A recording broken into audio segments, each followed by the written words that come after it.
Vamos então fechar os nossos olhos, tomar os nossos corações, elevando os nossos pensamentos a Deus, nosso Pai, ao nosso mundo.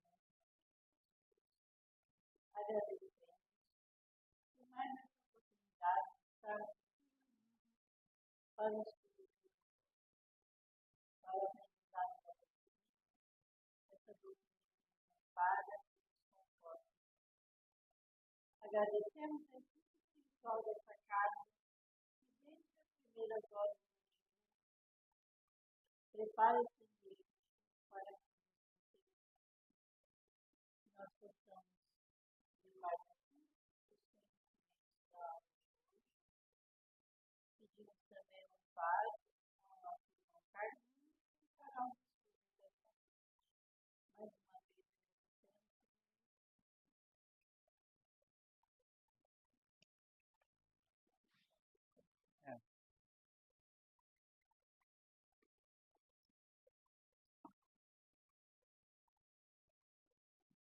Boa noite a todos.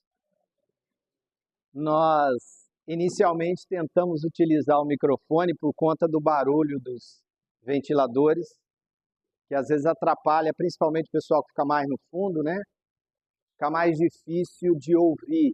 Então, por isso mas tivemos algum problema técnico aqui que vai atrasar se nós tentarmos resolver, então resolvemos falar de microfone natural. Vamos de própria voz. Mas gratos pela oportunidade de estarmos aqui, de estarmos juntos em sintonia com as propostas de Jesus, o mestre amigo de todos nós, amigo das horas difíceis que todos temos, mas também o companheiro das horas motivadoras que temos por eleger, já que estamos vivos, respirando, numa atmosfera em que muitos bilhões pediam, imploravam para estar aqui vestidos de matéria, como nós estamos, é uma dádiva e uma oportunidade grande. Os problemas, como todos temos, fazem parte do nosso processo de aprendizado.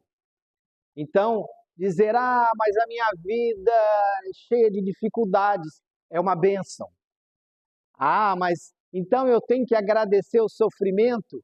Sim. O sofrimento é um mecanismo que nos dá possibilidades do aprendizado. Muitas vezes, e quando eu falo muitas, foram muitas, com certeza, nós tivemos oportunidade de aprender sem sofrer e fizemos as nossas escolhas. Mas as nossas escolhas certamente não foram as mais adequadas.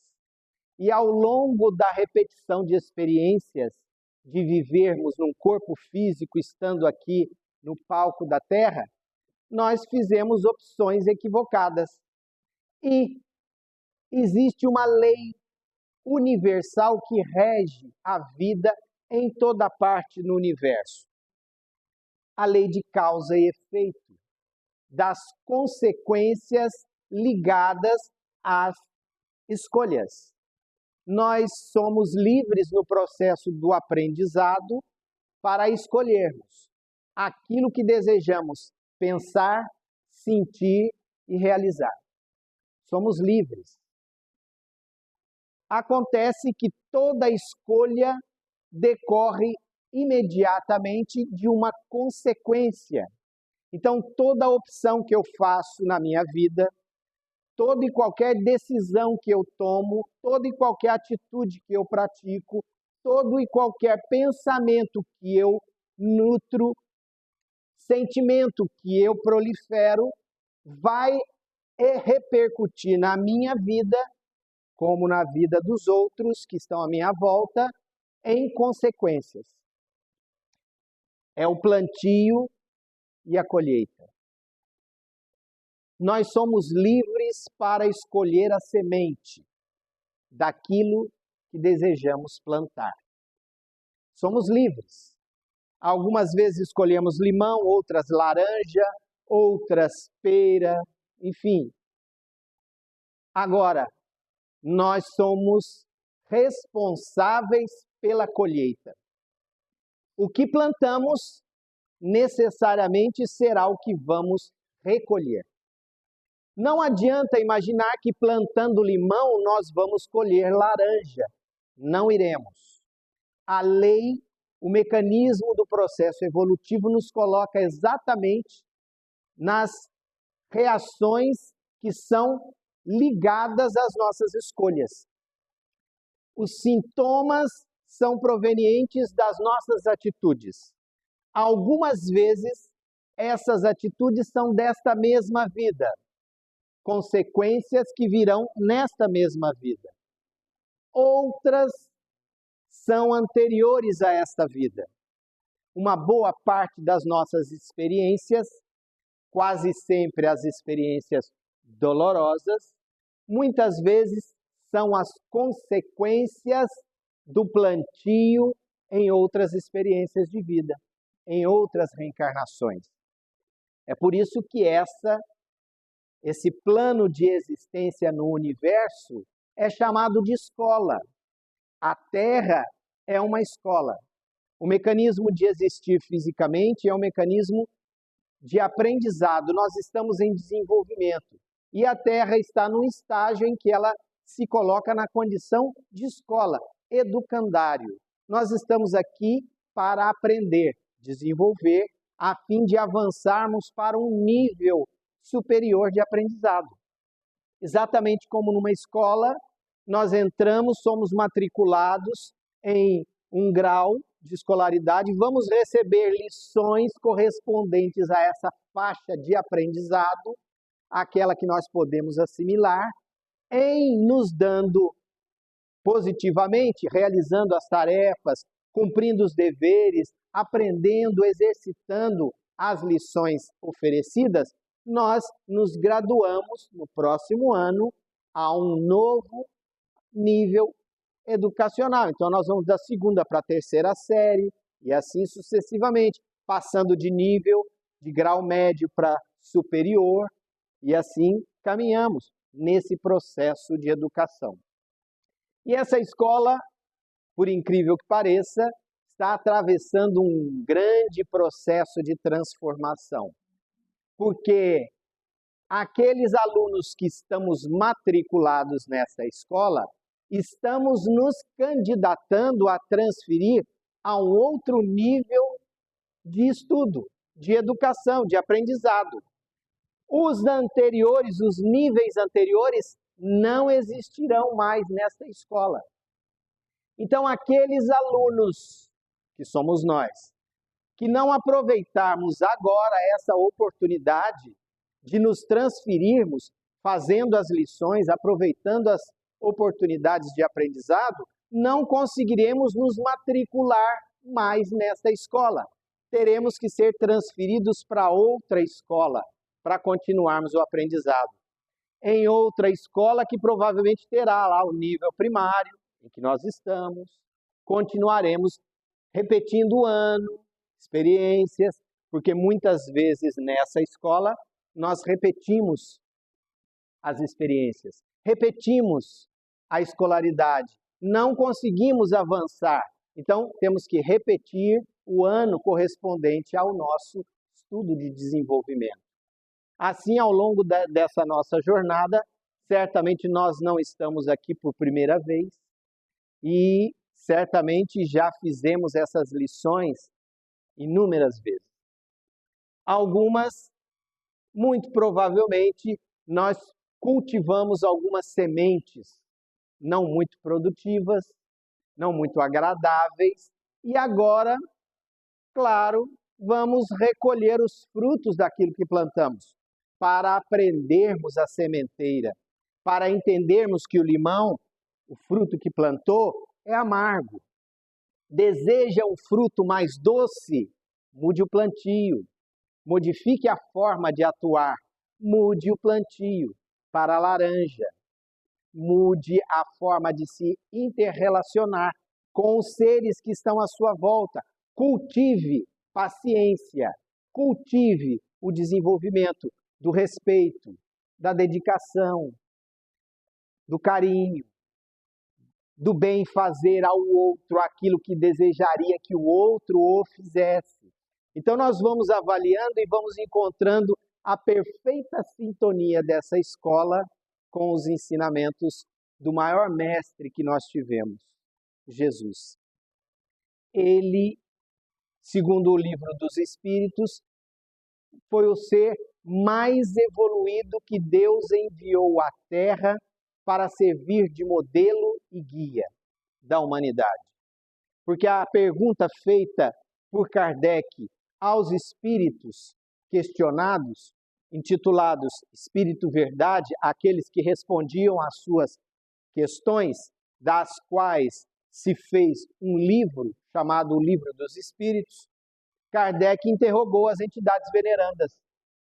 Qual foi o ser mais evoluído que Deus enviou à Terra para servir de modelo e guia? E a resposta dos espíritos, a mais curta do pensamento: Jesus. Foi o espírito mais evoluído que esteve na Terra. E ele só esteve uma única vez, porque ele não veio na escola como aluno.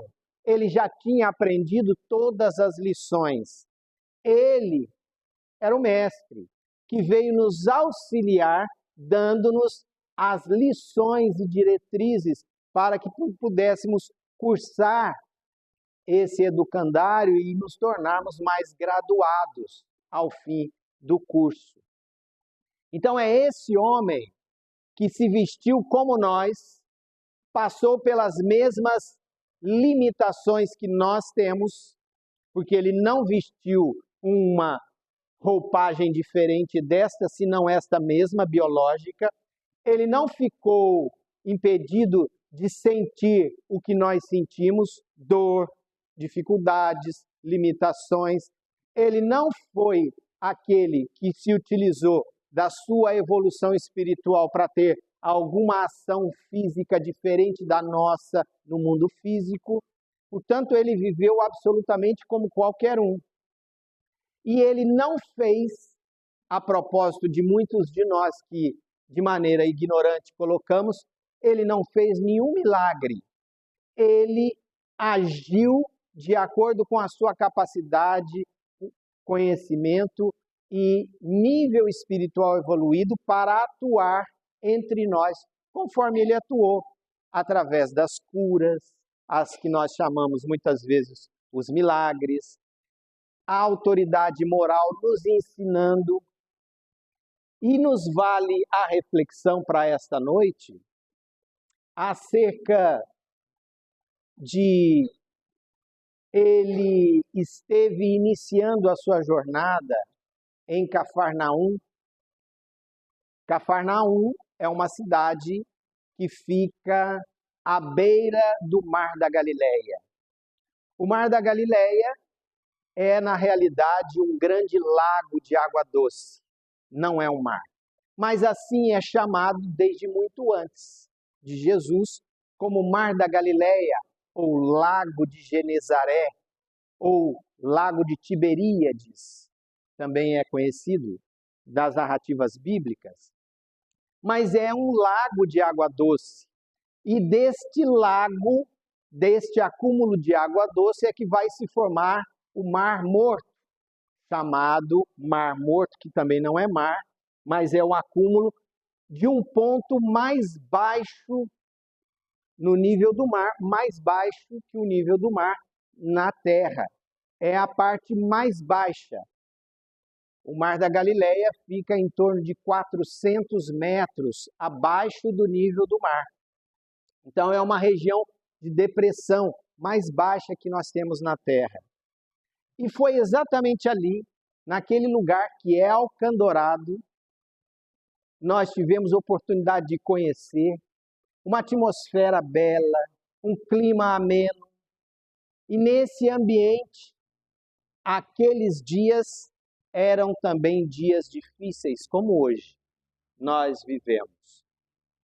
E foi naquela paisagem, naquela atmosfera, que esse homem veio estar entre nós e abriu a sua jornada, nos dando os ensinamentos que deu.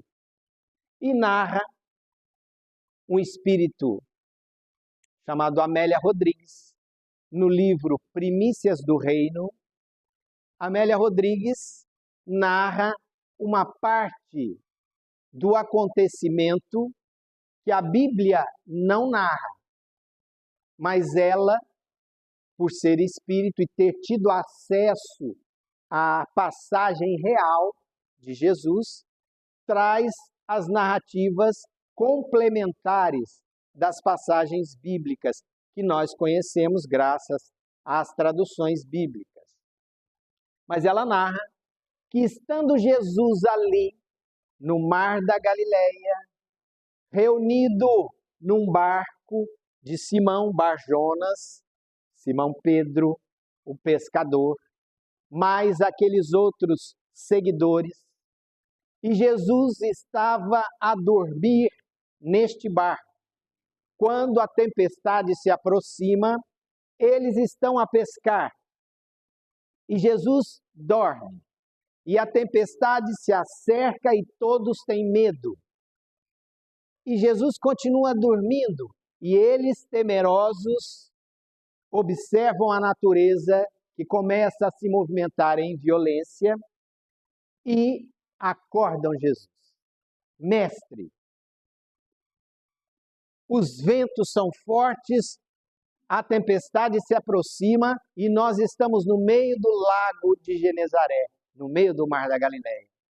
E Jesus desperta e, de maneira tranquila, diz: homens de pouca fé, vós não acrediteis no Criador? Achais por acaso que estão em perigo? Viver é o perigo. Existir já é por si só. Nenhum de nós morre, senão aquele que acredita na morte, na própria morte. Nós permaneceremos. E, portanto, ele intercede com a sua autoridade moral de espírito elevado e acalma os ventos, acalma as águas, e tudo vem à tranquilidade novamente. E aqueles que estavam aturdidos agora se reconfortam.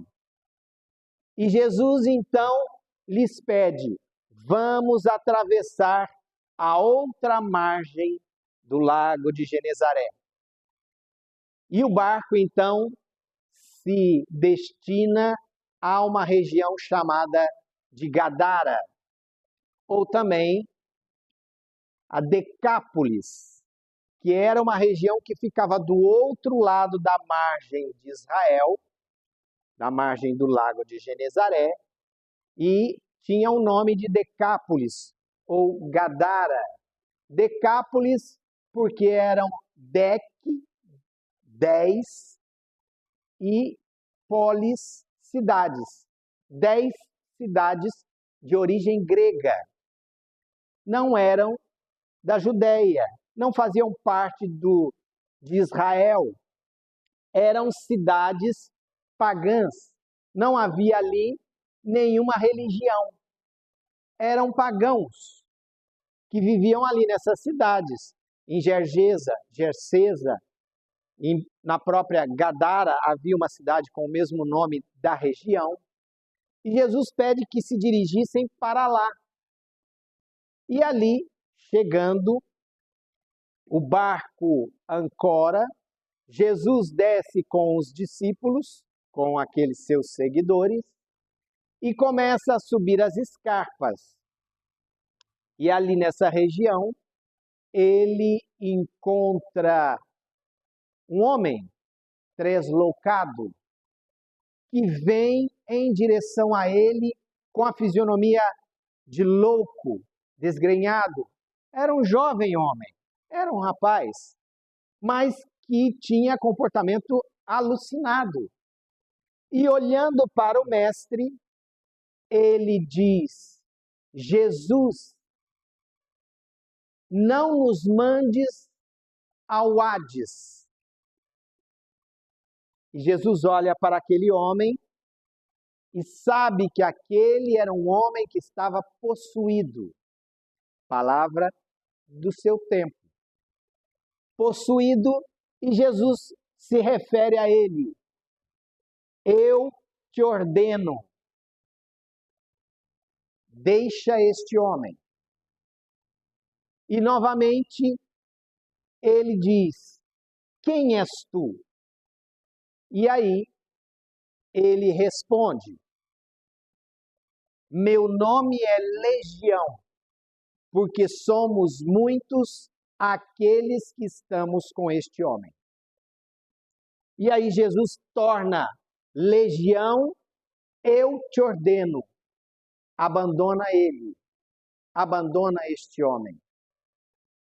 E novamente, não nos mandes ao Hades, Senhor. O Hades era o inferno. Tradução grega do Hades, o inferno, as regiões infernais. Não nos mandes ao Hades, mas expulsa-nos. E ali passava uma vara de porcos. As narrativas dizem que eram mais de 500 porcos que haviam naquela região. E Jesus ordena: sai dele. E ao sair, ao afastar-se daquele homem, essa legião de espíritos assusta os porcos e os precipita no mar da Galileia. Porque ali era uma escarpa íngreme, era uma barroca, e os porcos se precipitaram apavorados com os espíritos que saíam em grande turba, e os porcos se precipitam. E agora os discípulos veem um homem simples, sentado, com as vestes humildes, com a fisionomia cansada. E o homem diz: Senhor, fui libertado. Grato, Senhor. E Jesus diz a ele: vá até a cidade e narre aquilo que eu te apresento aqui. Vá e narre. E Amélia Rodrigues nos narra a história que precedeu a este acontecimento, que nós não temos conhecimento nas narrativas bíblicas. Ela diz que esse era um jovem rapaz que vivia na cidade grega, greco-romana, e lá eles não tinham religião, mas adoravam Deus Dionísio, que era da cultura grega, era o deus do vinho. Dionísio também era um deus que patrocinava as orgias e o consumo excessivo de vinho. E aquele jovem era um rapaz que havia se envolvido com esses pensamentos e comportamentos de uso excessivo do vinho e da orgia sexual a que aquele Deus sempre propagava. E que por conta deste comportamento, ele havia levado os pais, a família, à bancarrota. Havia gasto tudo que os pais possuíam, havia se afastado da esposa, ele já era um homem que havia se desposado uma mulher, havia se afastado da mulher e, enlouquecido pelo seu comportamento, andava nas ruas e nas regiões como um desgrenhado, louco, aturdido por aqueles espíritos que também tinham esta sintonia de comportamento. Então, Amélia Rodrigues diz que Jesus oferece a este homem uma mudança de comportamento. Quando diz a ele, vá e narre aquilo que você presenciou aqui para que aquelas pessoas, para que elas saibam o que de fato aconteceu. E da mesma forma que Jesus sempre procedia, ele nunca condenava, nunca julgava, como ele fez com a mulher adúltera, quando disse, aqui ninguém te condenou, eu tampouco te condeno, vais e não tornes a pecar. Era a oportunidade de recuperar-se na conduta. Se ela foi e não pecou mais, foi melhor para ela. Foi a salvação, a renovação, a mudança de comportamento, a aquisição da possibilidade do mérito de subir de nível intelectual, espiritual, de aprendizado na escola terrena. Então, Jesus nos apresenta essa passagem que nos faz refletir acerca das nossas influências. Todos nós somos influenciados. O próprio mestre recebeu influência no seu período, quando esteve 40 dias no deserto, em que as narrativas bíblicas dizem que ele foi atormentado pelo demônio, pelo diabo. Entenda-se dessa forma, espíritos que tinham uma tendência, uma inclinação negativa, porque em verdade não existem demônios. Aliás, a palavra demônio é também do grego e quer dizer daimon, daimonion, que é um processo de aprendizado. Então, demônio era uma forma de identificar aqueles que tinham feito uma opção negativa. E até hoje, nós estamos refertos de demônios entre nós, e muitas vezes nós nos tornamos demônios quando adotamos condutas de comportamento por escolha própria, e esses são os chamados demônios do processo evolutivo, porque não existem demônios, nem anjos caídos, como a Bíblia nos traz. Os espíritos adquirem evolução, eles não a perdem, eles se mantêm. Aqueles que estão caídos é porque ainda não estiveram de pé, do ponto de vista intelecto-moral, espíritos evoluídos. Então Jesus nos apresenta que até ele próprio foi testado. Todos nós estamos submetidos à influência dos espíritos. Na pergunta 459 do Livro dos Espíritos, há uma questão que Kardec interroga as entidades venerandas. Os espíritos influenciam nossa vida, nossa conduta, nosso comportamento? De outra forma, mas é mais ou menos esse o questionamento. E a resposta, mais do que podeis imaginar, em verdade, são eles quem vos dirigem. Será? Será que nós recebemos influências dos espíritos? Diariamente, constantemente. O que nos traz a um mecanismo que nós conhecemos algumas vezes de perto, chamados processos obsessivos. Inclusive, essa é uma porta que muitos adentram pela casa espírita, através de processos obsessivos. Chegam na casa espírita trazendo problemas, narrando dificuldades e problemas com a obsessão.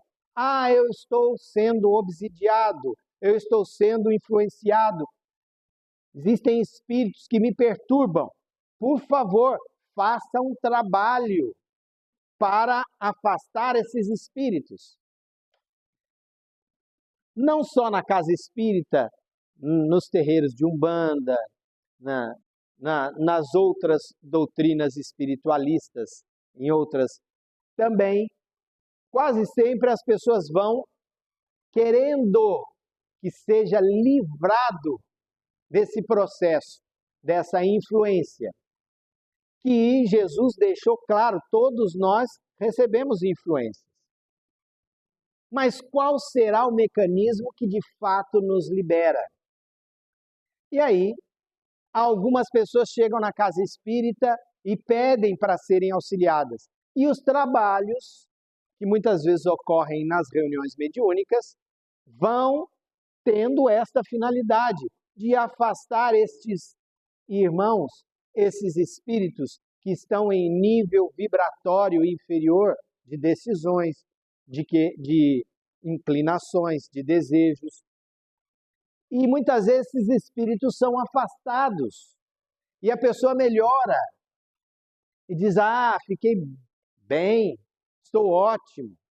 Alguns dias mais e a pessoa volta para a sua vida normal, sem mudar nenhum comportamento mental, nenhuma atitude emocional, psíquica.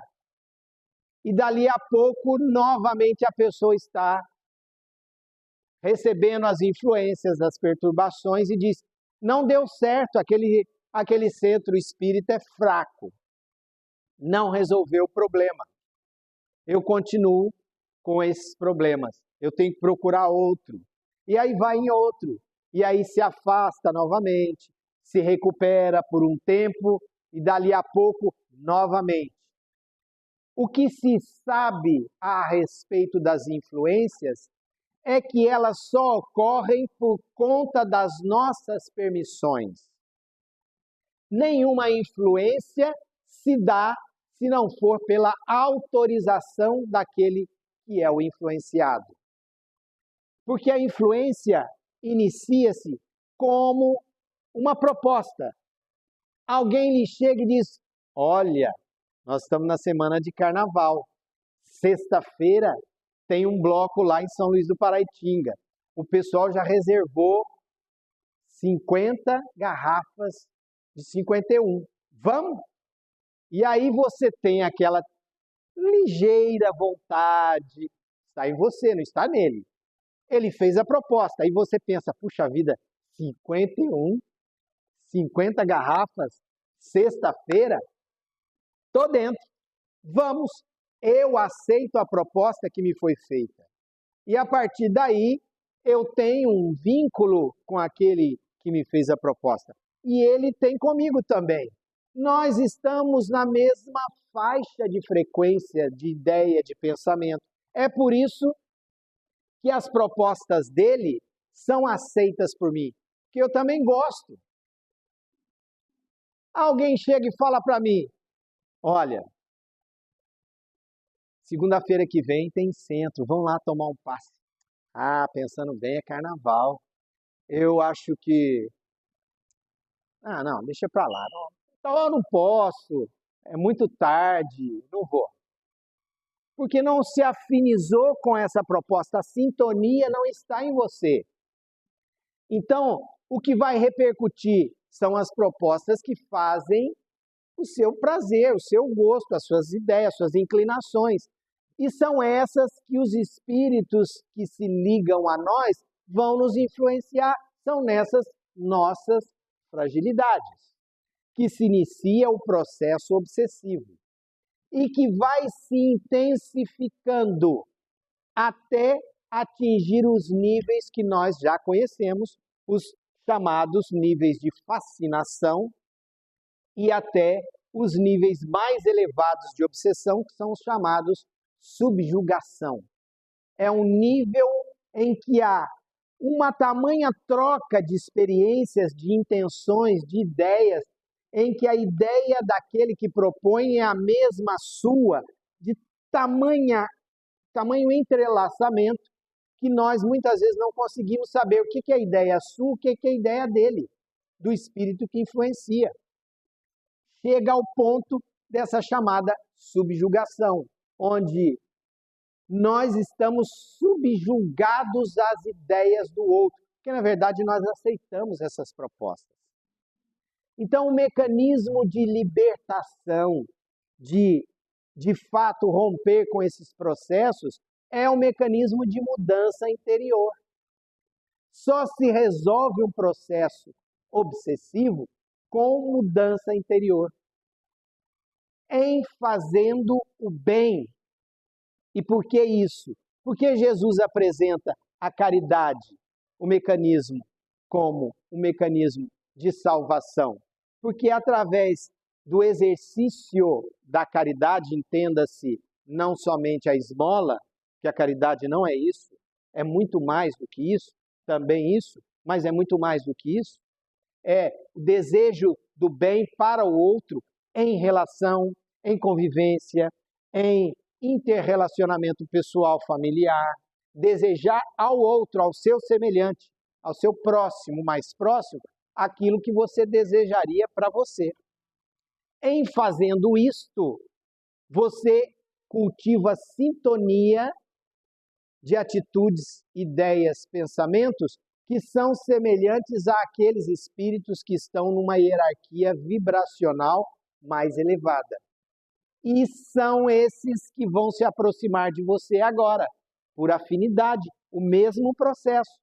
Eles vão se aproximar de você, vão ter mais condição de interrelacionamento com você, em propondo ideias e você aceitando, porque vão estar semelhantes nas mesmas frequências. É como uma escolha. Eu quero escolher escutar samba. Eu vou procurar música, a rádio que toca o samba. Eu quero escutar música pop. Eu vou nas outras rádios, nas outras frequências. Então é questão de escolha. E o processo obsessivo se dá da mesma forma. E pasmem, muitos de nós somos obsidiados por nós mesmos. Porque a gente pensa que a obsessão é só de espírito desencarnado para encarnado, equivoca-se. Acontece a obsessão de encarnado para encarnado. Aquele namorado, às vezes que é muito ciumento, que controla tudo, é um obsessor, em verdade. Ele influencia de tal maneira a vida do outro que ele impõe, interfere e influencia, é um obsessor. Está gerando, produzindo ideias que deseja que elas sejam atendidas. Nós, muitas vezes, nos tornamos obsessores dos nossos pais, da mãe, algumas vezes dos nossos filhos, queremos o controle, né? Não é deseducação, porque existe a relação de educação, de orientação do pai para com o filho, perfeita, mas há processos em que isso se extrapola a um nível que nós chamamos obsessão. Então existe a obsessão de encarnado para encarnado, de pessoa para pessoa, não é só do espírito para conosco. E também existe a obsessão de nós para com o espírito, porque muitas vezes a pessoa chega aqui no centro, eu estou obsidiada, meu parente, sei lá, eu sinto a presença dele, ele está me obsidiando. E a gente vai ver, é a pessoa que chama por ele, em pensamento, em atitudes, muitas vezes desequilibradas emocionalmente, chora a ausência do ente querido, chama a presença do ente querido ali e está fazendo o quê? Está obsidiando a pessoa que está lá, muitas vezes, do outro lado, não podendo agir, interagir da forma com que se deseja e sendo chamado, atormentado, muitas vezes, por essas ideias, pensamento, porque a gente quase sempre não imagina, mas o pensamento é a ação, é uma força de ação efetiva no mundo, que nós não presenciamos ainda. Mas já temos provas contextuais de que essa é uma grande energia que atua. Então, os processos obsessivos são demasiadamente intensos em todos os níveis, de espírito desencarnado para encarnado, de encarnado para encarnado, de encarnado para desencarnado. Há uma troca constante de energias. E é por isso que nós temos que nos observar para as mudanças que nos cabem. A proposta de Jesus é muito clara. Ama a teu próximo como a ti mesmo. Deseja a teu próximo aquilo que você desejaria a você. É um mecanismo que nos vai conduzir à saúde espiritual, ao equilíbrio emocional e à perspectiva de estarmos em um nível evolutivo mais elevado. Não termos que nos transferir para outra escola, porque essas seleções já se intensificam, já iniciaram. Há muitos que já não estão mais matriculados neste plano, já estão sendo transferidos para outros planos de educação no universo. Então, queríamos que todos pudessem mentalizar as melhores propostas, para que aqui possamos receber as melhores energias, que serão aqui transferidas e doadas neste momento, que é o momento da fluidoterapia que nós iniciamos agora.